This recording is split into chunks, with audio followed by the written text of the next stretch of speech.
Welcome in to the Brave and the Attempt podcast. I'm your host, Wyatt Spalding, and today we're joined by Lauria, Chief of Sports and Competition for Special Olympics. Lou, how's it going? Going really well, Wyatt. I'm super happy to be here Yeah. So Lou and I, we met in Atlanta, right? Is at the that, Partner Summit. yeah, Yeah, it yeah, was and the apartment fantastic. stuff. Yeah. I always get like the different events mixed up, and I was like, oh, like, pretty sure it's this one. And so, yeah, we met in Atlanta for a conference and uh talked about coming on the podcast, and now we made it happen. So I'm really glad to have you on, Lou. Fantastic. Really good to be here. Yeah. So Lou, let's get into kind of just like you growing up and how sports was a part of your life growing up. Sure. So I grew up in New York City. I'm from the Bronx originally, and sport just played a big part. We didn't have the internet. I'm old, right? So we didn't have the internet back then. We didn't have smartphones. We didn't have video games or any of that. So all we did was play sport, depending on the time of year. And it was a city environment. So we played football in the street. We played basketball in the schoolyard. We played baseball on the parkway. And whatever season, we played roller hockey, whatever season it was and we played pickup games. So it was like our neighborhood. I lived in the projects.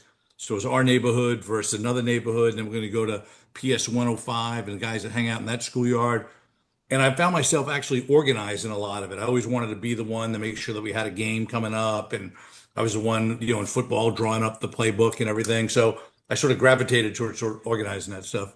That's awesome.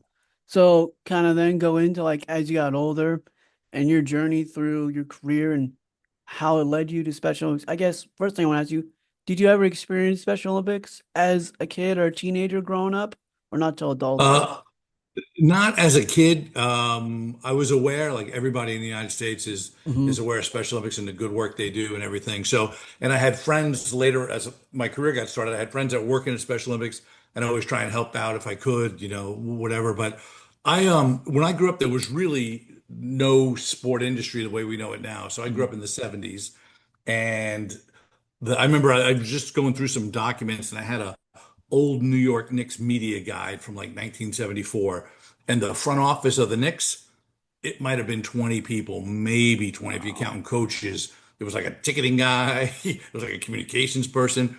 Now the Knicks must have 200 people that work in that front Yeah. office. So the industry is grown into so many things. So when I went away to school, and I was the first person in my family to go to college, and when I went away to school, I thought, I said, one of the only things you could really do is be an announcer, do something in the media, right? So that's what I went to school for. I went to a small school in Boston. I thought I would do some kind of sport communications or whatever. And then, yeah, it sort of worked that I wound up getting into events and working on the event side of things, which I didn't even know was a real thing. So I worked at my first Olympics in Atlanta in '96. And then from Atlanta, I went to Sydney, and then from Sydney to Salt Lake. But I always worked the Olympics and Paralympics, so I worked both events. Then I went to work for the International Paralympic Committee. Then I went to work for the International Olympic Committee. Then I worked for this agency for about 7 years. We did a lot of bid work, a lot of international federation work, a lot of sponsor work.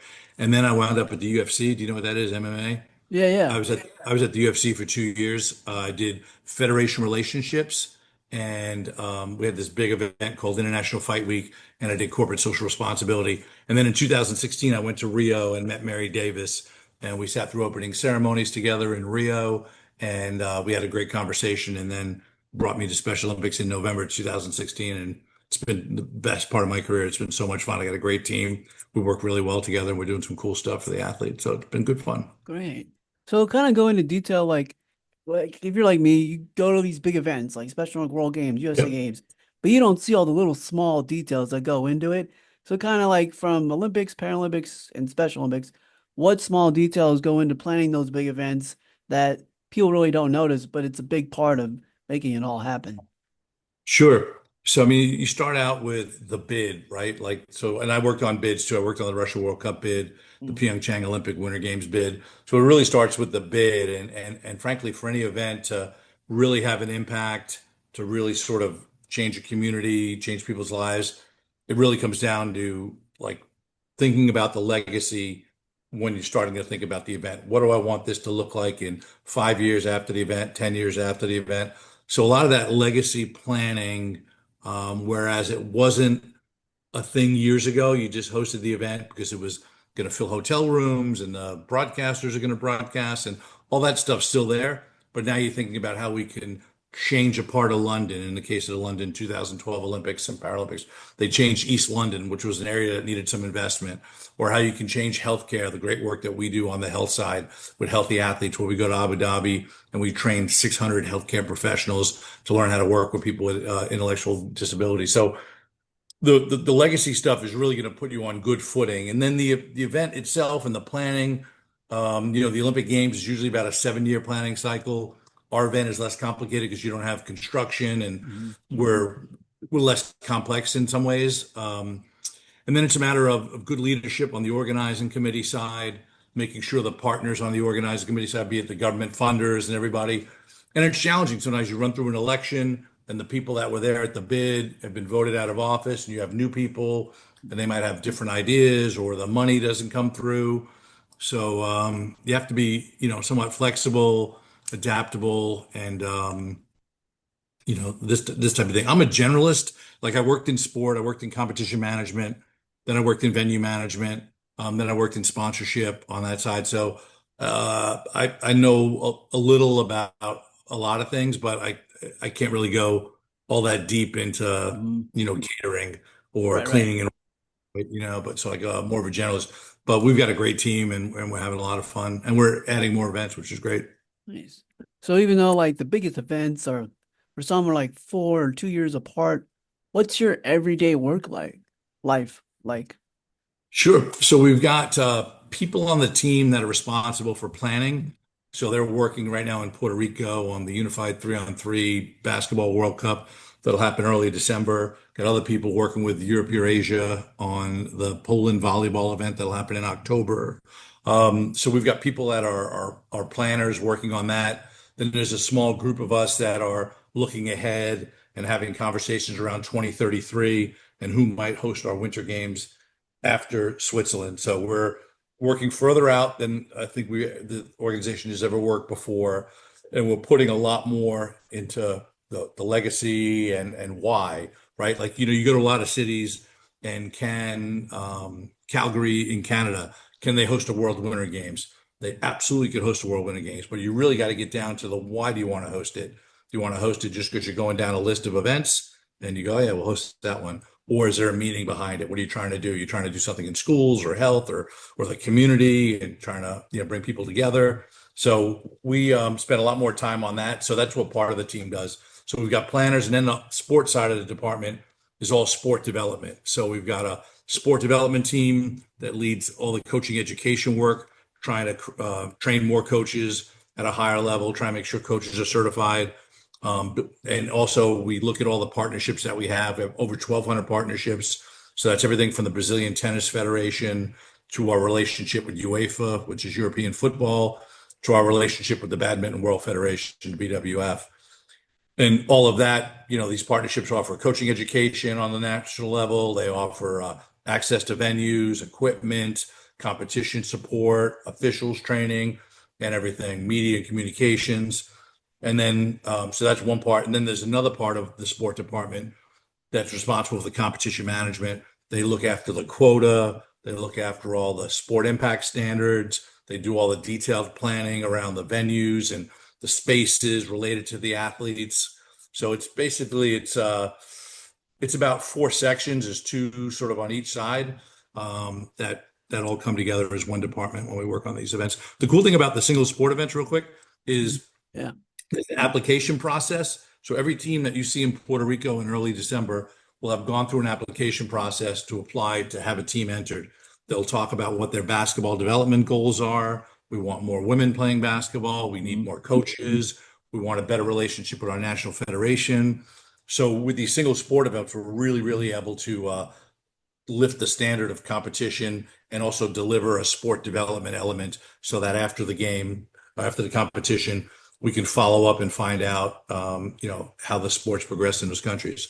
Yeah, for sure. We definitely need more coaches, more women playing sports because it's kind of a shocker to me. Like the majority of these guys, which I always thought was kind of it was just equal, but yeah, that is a thing that we are working towards everywhere. Um, so when you're at these events, these single sport events or these big Yep. games like the World Games, what are you doing specifically like during the games? Are you just like do you get to watch any of the events, or are you just always like kind of behind the scenes doing stuff? We support, it's a great question, Wyatt. Thanks. So we support the organizing committee. So Mm. in Berlin, the local organizing committee is responsible for the delivery, and we support them in the delivery of the event. But they lead the delivery. They make sure all the installations are being built out, all the venues are ready, all the look of the games. They do all the rehearsals, and we're there to support them. So we're in a support function. We're there to resolve issues if a team couldn't get there because their funding didn't come through and they're late for host town. So we're dealing with a lot of those on our side. But it's largely a support role to the organizing committee and then the resolution of issues and everything. I try and stay away from receptions. I don't like Mhm. wearing a tie or going to any of that stuff. Yeah. So you really find me on the operations side. And we do like to go see competition. We like to see the athletes. Oh That's yeah. always great. Yeah. So, kind of take me back then to your very first Special Olympic event. What do you remember about it, and what was just like your overall reaction, just seeing or being a part of Special Olympics for the first time? I have to. So when Mary and I had that conversation in Rio, and then she brought me up, and I met the rest of the senior team, and I was interviewing. I didn't know, and I pay attention, right? Like Mhm. so people on our team have. I know Venetia Bowler 30 years. We go back to Atlanta '96 together. I know John Paul.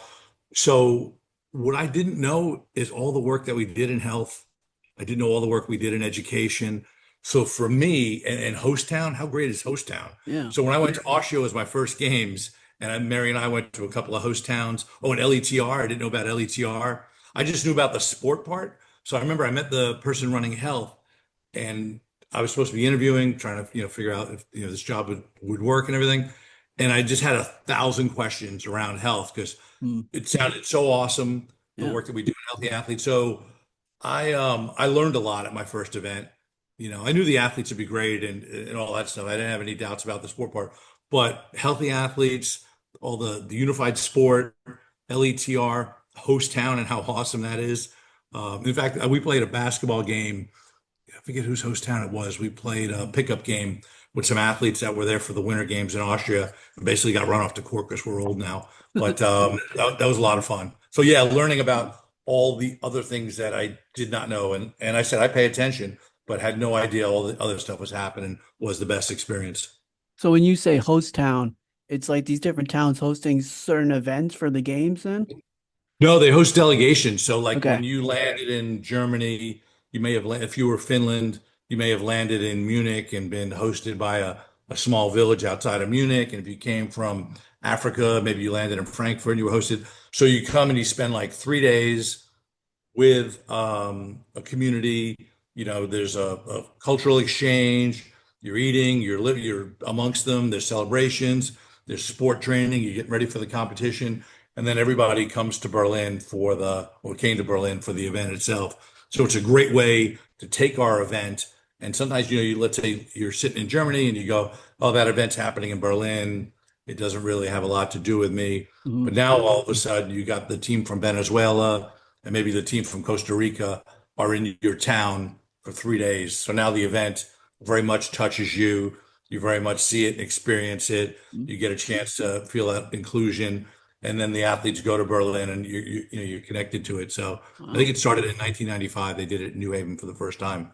And I love it. I love Post Town. Wow. That's awesome.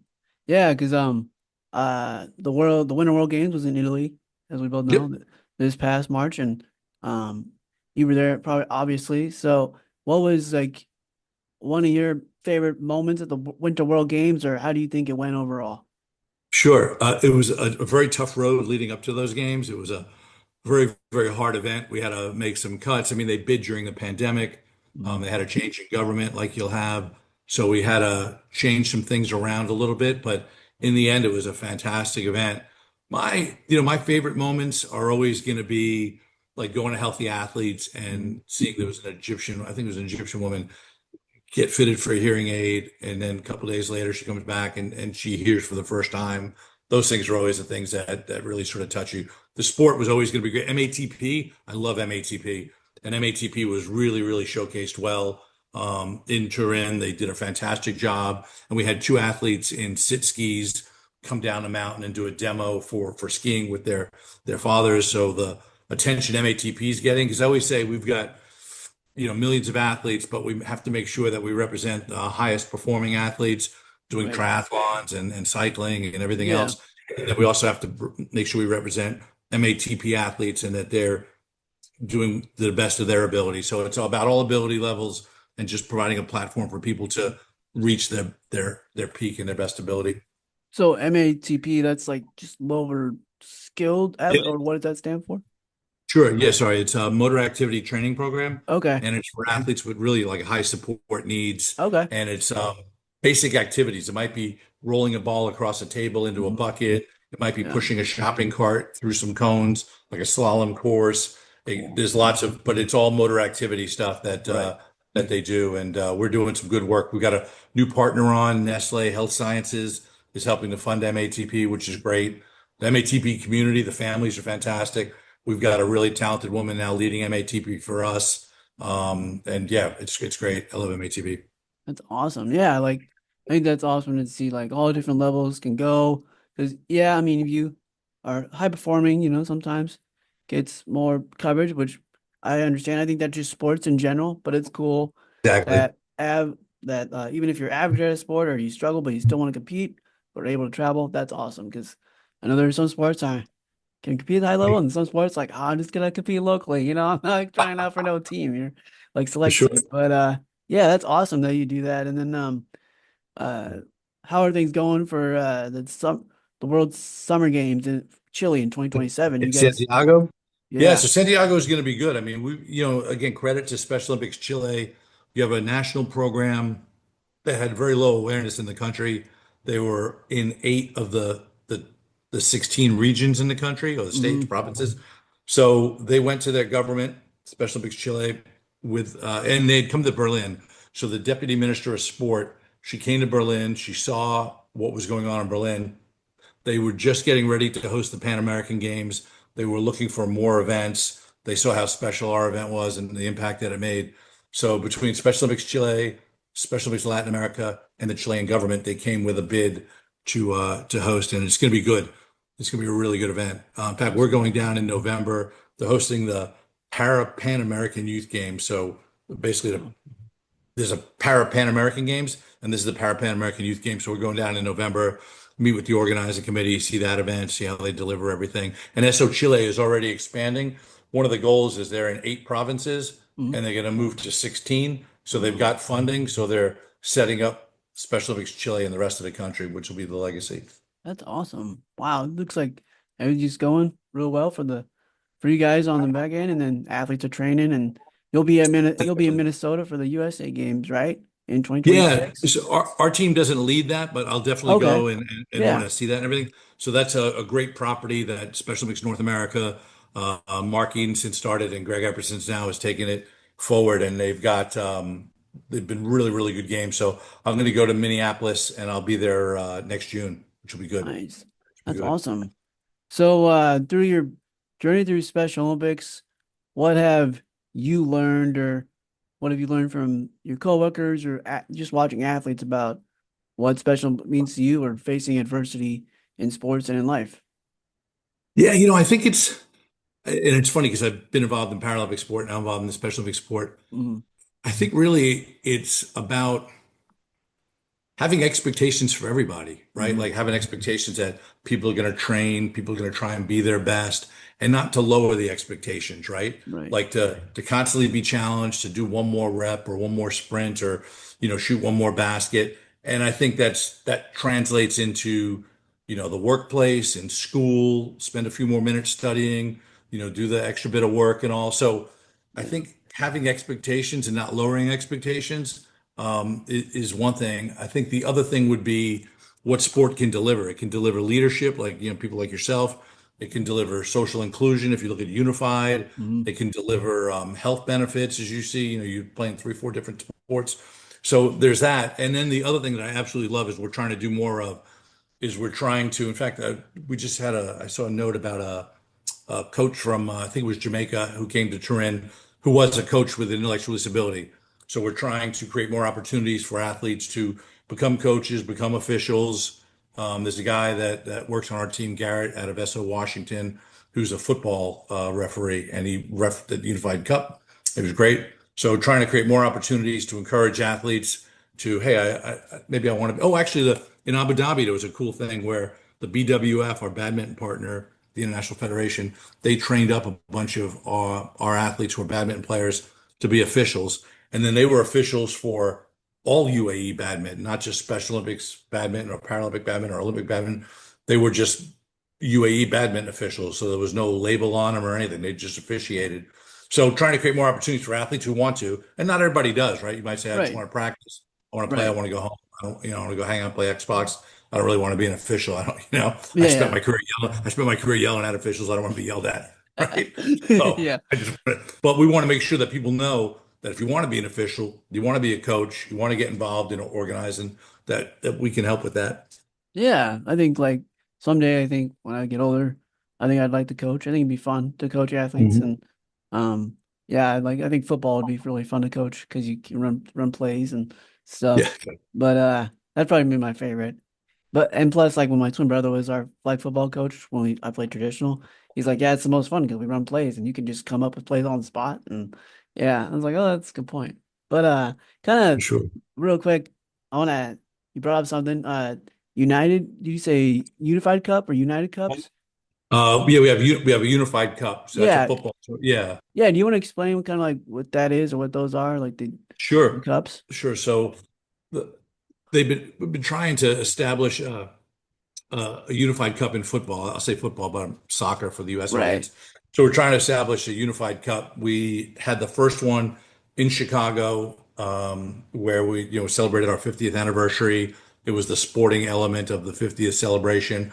We had teams from all over the world come. They were supported by either their football federation or by a professional club.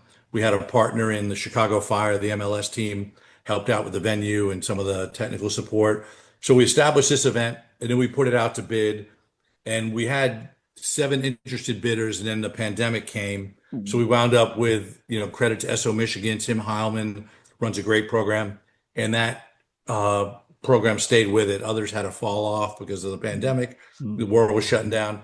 So we wound up going to SO, we wound up going to Michigan. We're in Detroit for the second Unified Cup. So these are single sport standalone events. Like I said, now we have 3-on-3 basketball, we have volleyball, and we have dance sport that we're bidding out. It's a chance for an athlete to go and compete in a single sport competition with programs like in Puerto Rico, there'll be 40 teams.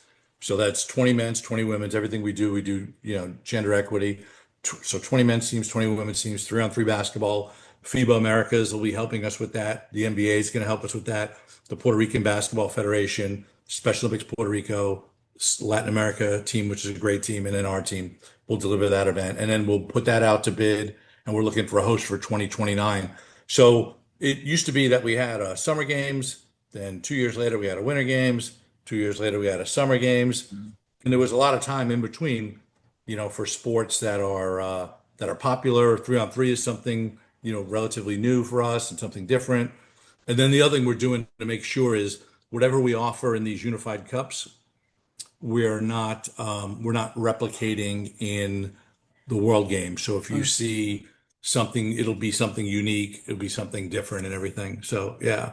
Wow, that's great. Wow, yeah, because I think I just started to hear about them, and I was in a like sports committee meeting the other day, and I kind of knew what it was, but not really. So I think Yep. that's great that you guys are getting it out there. And like I always said, like people would ask me, well, "What do you want more?" I was like, "I just want to play more. Like I just want to Exactly. play." Like they're like, I mean, the two tournaments when I was growing up were good, but like, man, if we could have more tournaments, more events, like I'm down to play. So So there's that for sure, creating more opportunities for our athletes to have a real quality competition experience. The other part of it is like it helps the program. So Special Olympics Puerto Rico, Special Olympics Poland, yeah. these host programs um, raise awareness, increase their capacity.